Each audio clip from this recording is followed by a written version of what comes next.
राम शरणम में माँ गाया करती थी ये। हो सतगुरान जहाज बनाया कि आओ जिन्ने पार लंघना। सतगुरा ने जहाज बनाया कि आओ जिन्ने पार लंघना।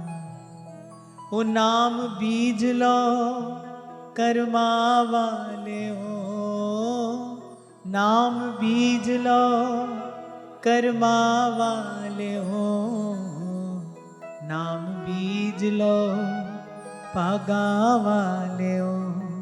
आई रुत बीजने दी, नाम बीज लो कर्मा वाले हो, आई रुत बीजने। देखो कितना सीधा सरल सुगम मार्ग आचार्यों ने कृपा करके हमको दे दिया। सब क्लेशों का जो बीज है अविद्या, उस अविद्या को दूर करने की विधि क्या है? रट हरिवंश, जप हरिवंश, श्री हरिवंश सुना। उसका कारण, क्योंकि जो ऋतु है ना, ये ऋतु नाम जप की है। नाम बीज लो पागा वाले हो, आई रुत बीजने। ओ नाम जप ले निमाणिए जिंदे, नाम जप ले निमाणिए जिंदे, नाम जप ले निमाणिए जिंदे कि औखे वेले कम आएगा। नाम जप ले निमाणिए जिंदे कि औखे वेले आएगा। मेरे सारे दुखां दा दारू, मेरे सारे दुखां दा दारू, मेरे सारे दुखां दा दारू, एक पुड़ी राम नाम दी। मेरे सारे दुखां दा दारू, राम नाम दे। जब तक मति निष्काम नहीं हो तब तक कर्म बंधन से मुक्ति संभव नहीं। और ये बात तो मैं आपको निसंकोच निर्भ्रांत रूप से यहां कह सकता हूं, बड़ी दृढ़ता पूर्वक कह रहा हूं। इसको कोई चुनौती नहीं है, इसमें कोई किंतु परंतु नहीं है कि मति को निष्काम भगवान नाम के अतिरिक्त और कोई कर ही नहीं सकता। कोई साधन नहीं कर सकता है, कोई भी साधन नहीं कर सकता है। श्री महाप्रभु जी पहली बात कह रहे हैं, सब सुहित निष्काम मति, और तब वृंदावन विश्राम। और मति की निष्कामता, मति की निष्कामता प्रभु के अतिरिक्त किसी की कृपा से संभव नहीं। और कल मैंने इस विषय पर आपका ध्यान खींचा था कि जब नाम जप करना है तो उसको साधन का नाम नहीं देना है। जब नाम जप करना है अर्थात उस समय हम प्रभु के सानिध्य में हैं। जिह्वा पर जब नाम है, चिंतन में, भाव में यदि नाम है, तो उस समय हमारी आत्मा, हमारी चेतना भगवत सन्निधि में है, हम भगवान के सानिध्य में हैं। तभी मीराबाई कहती हैं,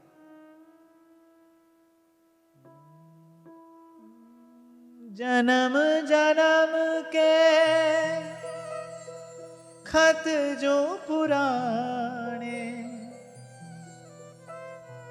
जन्म जन्म के खत जो पुराने, नाम ही लेत फटे रे, नाम ही लेत फटे रे, राम ही राम रटे रे। मेरो मन राम ही राम रटे रे, मेरो मन राम ही राम जो अभी आपको मैंने निवेदन किया ना कि प्रारब्ध में जो संचित है एक जन्म में नहीं भोगा जाता है भाई, वो जन्म जन्म भोगना पड़ता है। अच्छा फिर ऐसा थोड़ी है कि केवल संचित का ही क्षय हो रहा है, नए कर्म फल का भी तो निर्माण हो रहा है। पिछला भोग रहे हैं और अगले की तैयारी भी तो साथ ही साथ कर रहे हैं ना, क्योंकि कर्म करना ये जीवन की आवश्यकता नहीं है, ये तो जीव की विवशता है, जीव बाध्य है करने के लिए। इसीलिए मैंने आपको कभी निवेदन किया था स्वामी श्री शरणानंद जी महाराज का वो वाक्य, बड़ी अद्भुत बात है वो कहते हैं भाई किए बिना नहीं रहा जा सकता, और करने से बंधन है। किए बिना रह नहीं सकते, करने से बंधन है। किया क्या जाए? तो बोले ना तो ये हो कि करते ही चले जाएं, और ना ये हो कि नहीं करें, ना ये हो कि किया जाए, ना ये हो कि नहीं किया जाए। बोली सही किया जाए, ना हाँ ना ना। इसको भगवान ने कहा युक्ति युक्त चेष्टा, ना हाँ ना ना, सही किया जाए।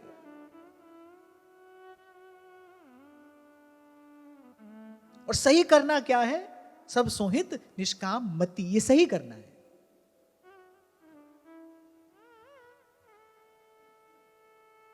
तो ये जो जन्म जन्म के खत जो पुराने जो जीव के साथ आते हैं और अंत तक रहते हैं और फिर आगे जाते हैं, तभी गोस्वामी जी ने कहा है जन्म जन्म मुनि जतन कराही। पर अंत में मुक्ति कहां होती है? अंत राम कही आवत नाम। वही तो आपको कह रहा हूं भाई, चलते तो हजारों लाखों हैं, पर पहुंचता कौन है? पहुंचता कौन है?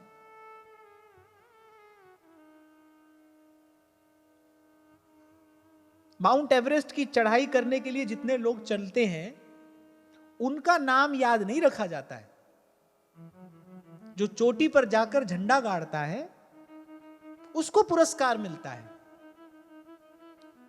उसका नाम अमर होता है। जो उपलब्धि को प्राप्त कर लेता है, चलते तो बहुत हैं। भगवान कह रहे हैं बोले हजारों लाखों चलते हैं, पता नहीं कहां चले जाते हैं, कहां चले जाते। बोले हम तक तो नहीं आए। अब मुझसे कोई कहे बोले 1 साल से सत्संग के लिए चल रहे थे घर से, मैंने कहा मैंने तो 1 साल भर में देखा नहीं, पहुंचे तो नहीं। हम तो भाई उसी को देख रहे हैं ना जो पहुंच गया है। कोई कहता रहे भाई हम तो चले, अब चलते रहो। भगवान कह रहे भाई हमारे लिए चलते तो बहुत है, पता नहीं कहां पहुंच जाते हैं, हमारे पास तो कोई आता नहीं।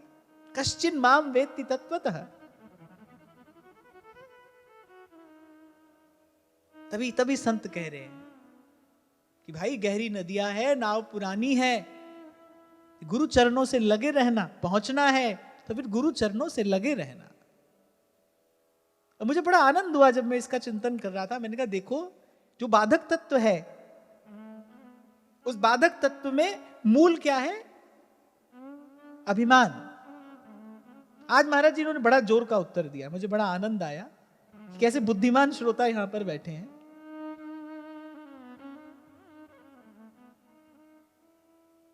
और उस मूल का बीज क्या है? अविद्या। जीव के सब क्लेशों का मूल क्या है? अविद्या है। और अविद्या विद्या से नष्ट होती है। और सेवक जी महाराज ने हम सब के हाथ में वो विद्या रूपी दीपक धर दिया है। विद्या हरिवंश मंत्र चतुर अक्षर और जपत सिद्धि भव उद्धरणम। जब महापुरुष कोई बात कहते हैं ना, तो उस एक पंक्ति में पूर्व पक्ष भी होता है, उत्तर पक्ष भी होता है। पूर्व पक्ष क्या है? विद्या हरिवंश मंत्र चतुर अक्षर। और इसका उत्तर पक्ष क्या है? जपत सिद्धि भव उद्धरणम। बता रहे इस विद्या से क्या होता है? बोले इस आवागमन रूपी भव से सदा के लिए जीव का उद्धार हो जाता है, वो इससे मुक्त हो जाता है, द्वंद्व से मुक्त हो जाता है। आज किसी ने मुझसे यह प्रश्न भी पूछा है, बोले कल आपने कहा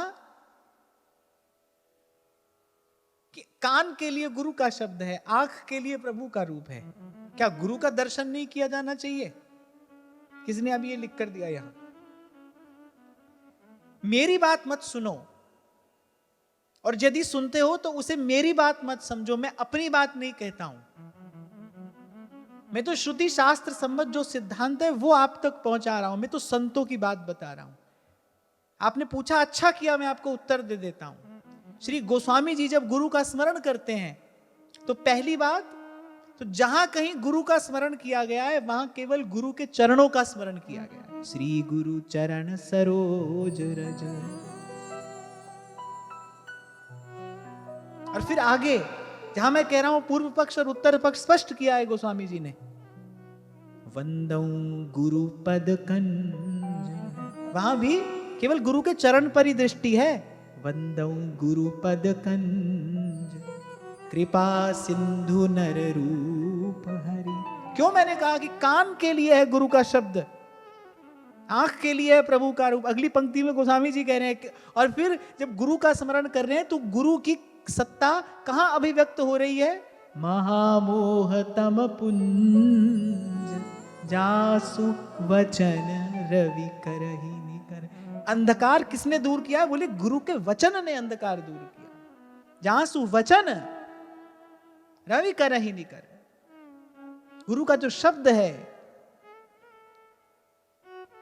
गुरु का शब्द, उससे जो दुरंत मोह है वो नष्ट हुआ है। अज्ञान का अंधकार गुरु के शब्द से नष्ट हुआ है।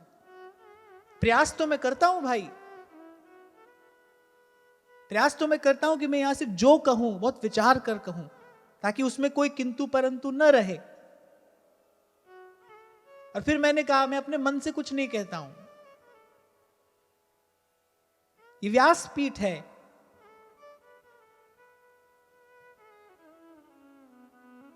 श्रुति शास्त्र सम्मत बात ही यहां से कही जानी चाहिए। जो आपसे कह रहा हूं वो सब संतों की कहनी है जो मैं आप तक पहुंचा रहा हूं। संतों ने कहा है कि पहली बात तो यदि गुरु का दर्शन किया जाए तो कैसे किया जाए? दृष्टि केवल गुरु के चरण पर हो। कभी मैंने आपसे कहा था कि यदि गुरु की अनुकूलता हो, यदि गुरु की प्रसन्नता हो, तब गुरु का चरण स्पर्श किया जाना चाहिए। ऐसे हठात बलात् नहीं करना चाहिए।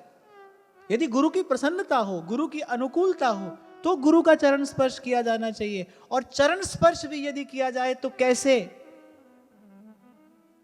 गुरु के पाद पद्म का जो अंगुष्ठ है केवल उसकी नोक का स्पर्श किया जाता है, उसके कोने का स्पर्श किया जाता है। वो भी कब? जब गुरु की अनुकूलता हो। तो पहली बात तो जब गुरु के दर्शन की बात कही है ना, तो दर्शन अर्थात गुरु के चरण कमल, उनका दर्शन। आगे भी तुलसी बाबा ने जहां जहां कहा, गुरु पद नख मणिगण ज्योति, सुमिरत दिव्य दृष्टि ही होती। किसका स्मरण कर रहे हैं? कह रहे गुरु के पद नख की, नख चंद्र की जो चंद्रिका है, उसका सुमिरन करने से मेरे हृदय का सारा अंधकार दूर हो रहा है। गुरु पद रज मृदु मंजुल अंजन, नयन अमीय दृग दोष विभंजन। गुरु के चरणों की रज अपने मस्तक पर धारण करनी है। और फिर महामोह तम पुंज, जासु वचन रवि करहि निकर। कहीं नहीं बताया गोस्वामी जी ने गुरु का मुख देखो, टुक टुक टुक टुक देखो सामने बैठकर, ऐसे कहा नहीं उन्होंने। वो कहते तो हम भी आपसे कह देते कि आप भी देखो।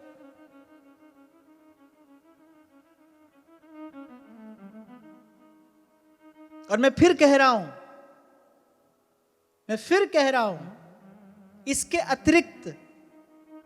इसके अतिरिक्त मन माने ढंग से, मनमुखी चाल से चलने वाला, नरक के किसी गहन अंधकार में ही जाकर पहुंचता है। बड़ी सावधानी से सेवन किया जाता है गुरु का, बहुत सावधानी से। और यह बात भी मैं नहीं कह रहा, कबीर कहते हैं, गुरु को मानुष जानते ते नर कहिए अंध। अंध। अरे मैंने तो कहा था पिछले सत्र में जब हम चर्चा कर रहे थे, अरे एक समय तो ऐसा था जब संतों की जमात चलती थी, चलते चलते संत किसी को प्रभु का नाम सुना जाते थे और वो नाम जपते जपते प्रभु को पाता था। कभी कभी तो गुरु से जीवन भर दोबारा मिलना भी नहीं होता था। महाराज श्री आपने मुझे बताया, श्री फलाहरी बाबा की महाराज, कि नर्मदा किनारे संत मिल गए, उनके मुख से प्रभु का नाम मिल गया, नाम जपते रहे, प्रभु को प्राप्त किया। जिसके लिए गुरु मिला उसको प्राप्त किया। तो इसलिए किसी भूल भ्रम में मत रहना आप कोई भी युग हो, कोई भी काल हो, पर भक्ति सिद्धांत अक्षुण्ण है, उसमें कोई किंतु परंतु नहीं किया जा सकता। वो तो जैसा है वैसा ही है, आपको और मुझे वैसा होना पड़ेगा। सिद्धांत हमारे हिसाब से नहीं बदलेगा। तुलसी बाबा ने कहा यह सिद्धांत अपेल, अपेल माने इसमें कोई परिवर्तन नहीं होगा। इसीलिए आपको सावधान करते हुए चलता हूं कि आपके मेरे बीच में केवल ये सत्शास्त्र रहे, आपके मेरे बीच में संतों की वाणी रहे, आपके मेरे बीच में केवल सच्चिंतन रहे, जिसके लिए प्रभु ने आपको मुझसे और मुझे आपसे मिलाया है। इसके अतिरिक्त कोई और प्रयोजन नहीं है।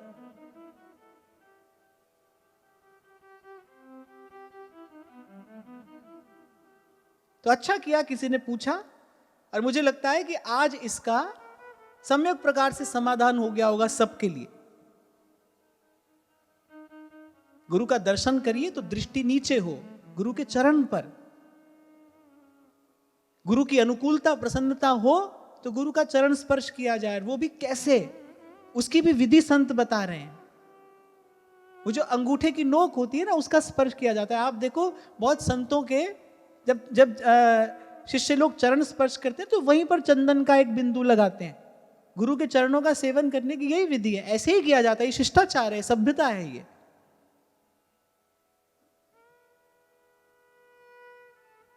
और उसमें भी मैं एक और बात कहता हूं कि माताओं बहनों को तो स्पर्श से बचना ही चाहिए।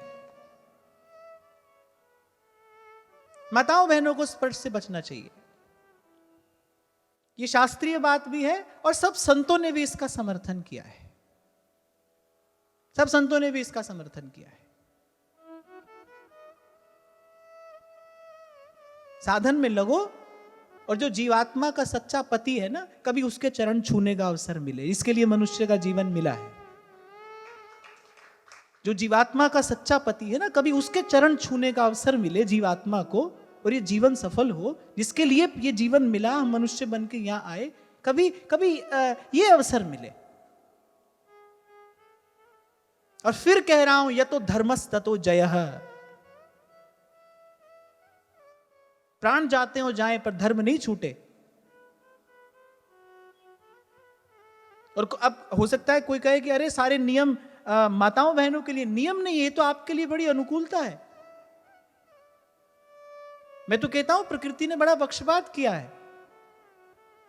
पुरुष को जो बड़े कठोर श्रम से साधना पड़ता है, माता बड़े सहज भाव से उसको साध सकती है। वो तो केवल पवित्र जीवन व्यतीत करते हुए परम सिद्धि का लाभ कर सकती है। केवल पवित्र जीवन व्यतीत करते हुए, कोई भी साधन ना करे, केवल उसके जीवन में पवित्रता रहे, वो अपने कर्तव्य कर्म का, अपने दायित्व का यदि निर्वाह करती रहे, तो भी उसको श्रेष्ठ सिद्धि लाभ होती। पर क्या करें भाई, समय ऐसा आ रहा है, अभी और पता नहीं क्या क्या देखना बाकी है। पुरुषों को पुरुष होकर संतोष नहीं है, वो क्या क्या बने घूम रहे हैं। माताओं को लगता है कि विमेन एम्पावरमेंट का अर्थ ही यही है, पुरुषों के जैसे हो जाओ। महिला सशक्तिकरण का यही अर्थ है, महिला पुरुष के जैसी हो जाए। मैं एक और बात कहता चलूं, प्रसंग आया है तो कह रहा हूं, महिला सशक्तिकरण का अर्थ पुरुष के जैसा हो जाना नहीं है। महिला सशक्तिकरण का अर्थ है जो गुण प्रकृति ने महिलाओं को दिए हैं ना, उन गुणों का विकास किया जाए। आज एक माता अपने घर के 4 लोगों को भोजन कराती है, उसका वो गुण इतना विकसित हो सकता है, उसकी सामर्थ्य इतनी बड़ी, इतनी उदार हो सकती है कि वो एक साथ अपने वात्सल्य से जाने कितने कितने जीवों का पोषण कर सकती है। इसे कहते हैं सशक्तिकरण। अपने गुण का विकास करना, यह सशक्तिकरण है। This is called empowerment. किसी के जैसा हो जाना तो कभी भी प्रशंसा के योग्य नहीं हो सकता।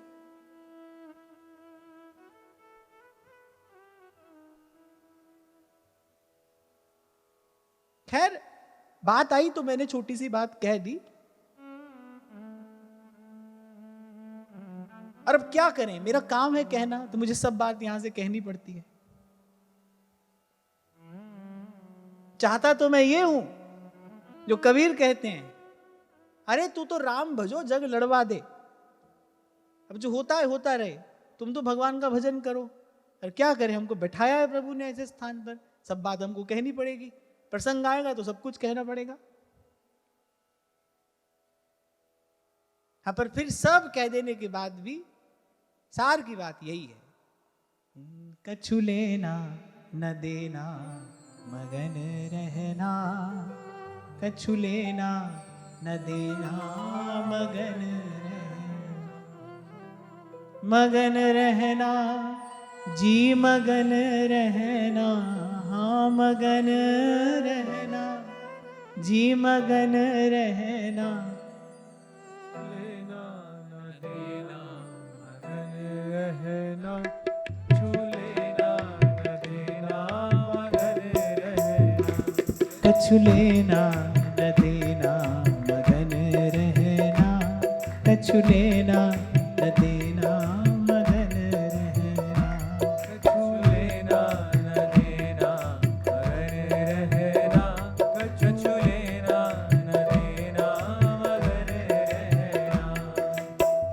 पांच तत्व का बनाए पिंजरा, पांच तत्व का बनाए पिंजरा, उसमें बोले मेरी मैना, उसमें बोले मेरी मैना, कछु लेना न देना मगन रहना, कछु लेना न देना मगन रहना, कछु लेना न देना मगन रहना।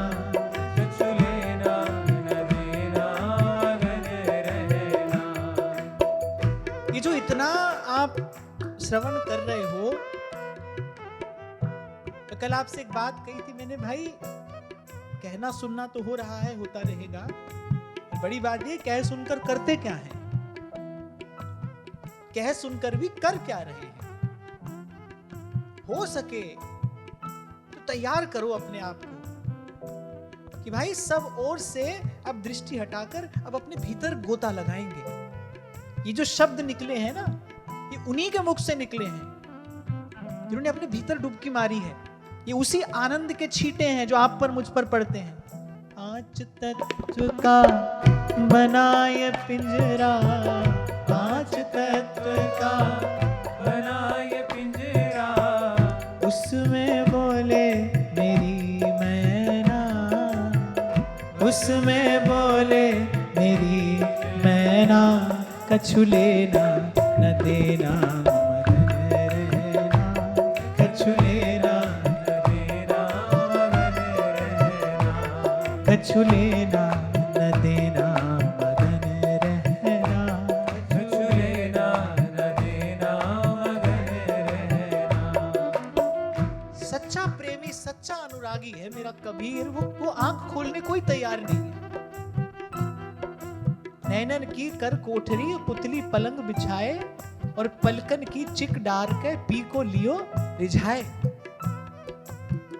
तेरा साईं तेरे घट में बसत है, तेरा साईं तेरे घट में बसत है, तेरा साईं तेरे घट में बसत है। तेरा साईं तेरे घट में बसत है। और ध्यान से सुनिए, कोई ये ना समझ ले कि ये तो आप किसी निर्गुणिया संत की बात सुना रहे हैं, घट में बसत है। अगर आपने सुधा निधि पढ़ी हो, थोड़ी ध्यान से पढ़ी हो, तो चलते चलते आचार्य अंत में कहां आकर पहुंचे, वो यहीं आकर पहुंचे कि एक तो हे स्वामिनी आपके चरणार विंद के अतिरिक्त बाकी मैं सब भूल जाऊं, और फिर आपका अपना उस दिव्य नित्य वृंदावन का, आपके उस दिव्य स्वरूप का, रस स्वरूप का, अपने किंकरी स्वरूप का, अरे मैं दर्शन कहां करूं? अरे अपनी नेत्र की गोलक में नैन मूंद कर कहीं अपने उस हृद प्रदेश में मैं आपकी उस नित्य लीला का दर्शन करूं। तेरा साईं तेरे घट में बसत है, तेरा साईं तेरे घट में बसत है, तेरा साईं तेरे घट में बसत है, तेरा साईं तेरे घट में बसत है। बाहर खोजत ना रहना, बाहर खोजत रहना, कछु लेना न देना मगन रहना। कछु लेना न देना मगन रहना। कछु लेना न देना मगन रहना। कछु लेना न देना मगन रहना। कहत कबीर सुन भई साधो, कहत कबीर सुन भई साधो। कहत कबीर सुनो भई साधो, कहत कबीर सुनो भई साधो, कहत कबीर सुनो भई साधो, कहत कबीर सुनो भई साधो। गुरु चरणों से लिपट रहना, गुरु चरणों से लिपट रहना। कछु लेना न देना मगन रहना, कछु लेना न देना मगन रहना। हाँ कछु लेना न देना मगन रहना। कछु लेना न देना मगन रहना। हाँ मगन रहना जी मगन रहना। हाँ मगन रहना जी मगन रहना। हाँ मगन रहना जी मगन रहना। हाँ मगन रहना जी मगन रहना। कछु लेना न देना मगन रहना, कछु लेना न देना मगन रहना। हाँ कछु लेना न देना मगन रहना। कछु लेना न देना मगन रहना। हाँ कछु लेना न देना मगन रहना। कछु लेना न देना मगन रहना। तो जो बाधक तत्व है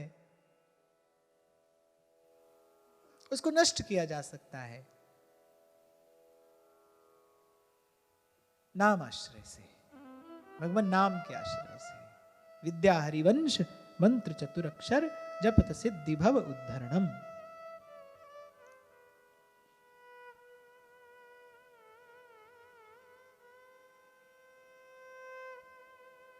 और इस अध्यात्म दीप का दान किया है श्री सुखदेव जी महाराज ने। संसारिणाम करुणया पुराण गुह्यम तम व्यास सूनुमुपयामि गुरु मुनीना। सूत जी ने श्री सुखदेव जी को सब मुनियों का गुरु कहकर स्मरण किया है, नमन किया है।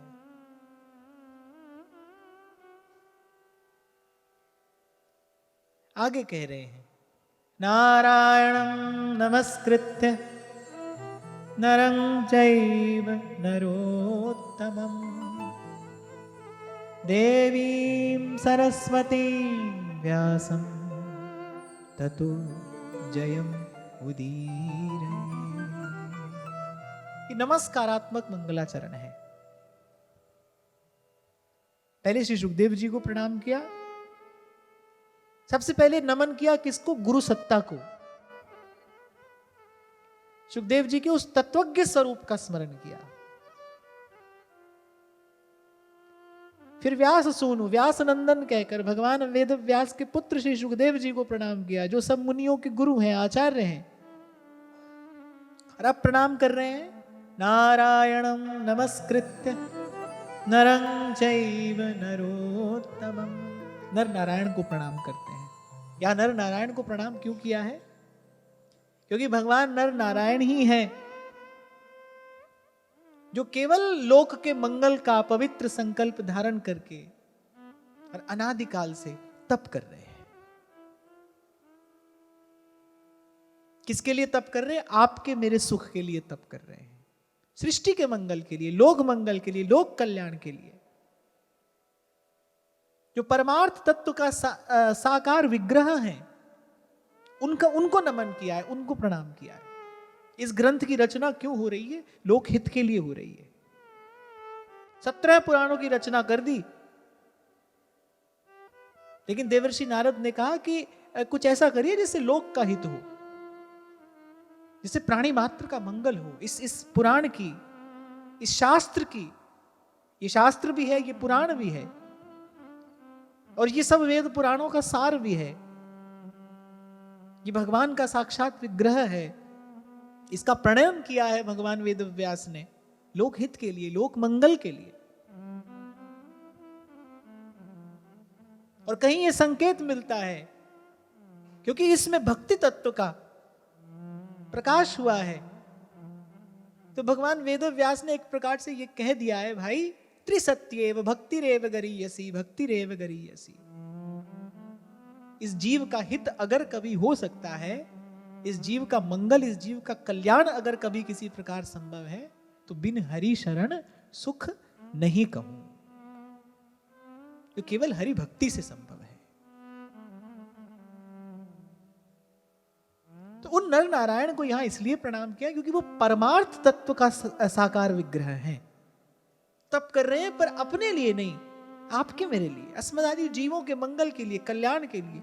इसलिए कई बार मैं आपसे कहता हूं, ये जो हमारे मन में शुभ संकल्प स्फुरित होते हैं, उसका प्रेरक कौन है? जीव तो अविद्याग्रस्त है, वो तो अज्ञान के अंधकार में पड़ा हुआ है। आत्म कल्याण का शुभ संकल्प उस जीव से तो स्फुरित नहीं हो सकता। फिर ये जो संकल्प आपके मेरे मन में आता है भाई, भजन का, साधन का, ये जो आप और मैं किसी प्रकार से इस सत्कर्म में लगे हैं, इसका प्रेरक कौन है?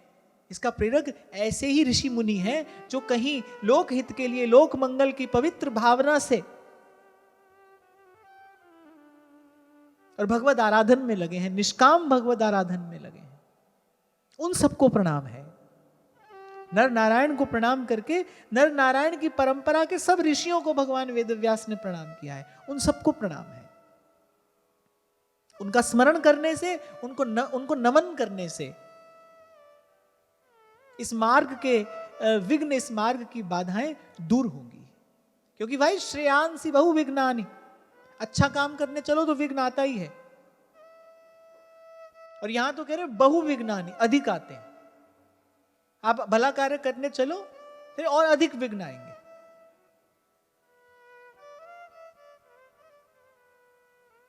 तो इस मार्ग की विघ्न बाधा दूर हो, बाधा विघ्न विनाश हो, और हो सब शुभ संचार। आस्तिक भाव की वृद्धि हो, धर्म का अभ्युदय हो, इसके लिए इन निष्काम महापुरुषों को प्रणाम किया है। और साथ ही साथ आपको मुझे एक छोटा सा ये संकेत भी दे दिया है। हम भी अपने भजन साधन में लगे हैं, हमारे आगे भी अनेक अनेक बाधाएं, अनेक अनेक विघ्न आते हैं। उन सबको दूर करना कैसे? इन महापुरुषों को प्रणाम करके, इनको बार बार नमन करना, इनको बार बार प्रणाम करना, इनके पावन चरणों का स्मरण करना।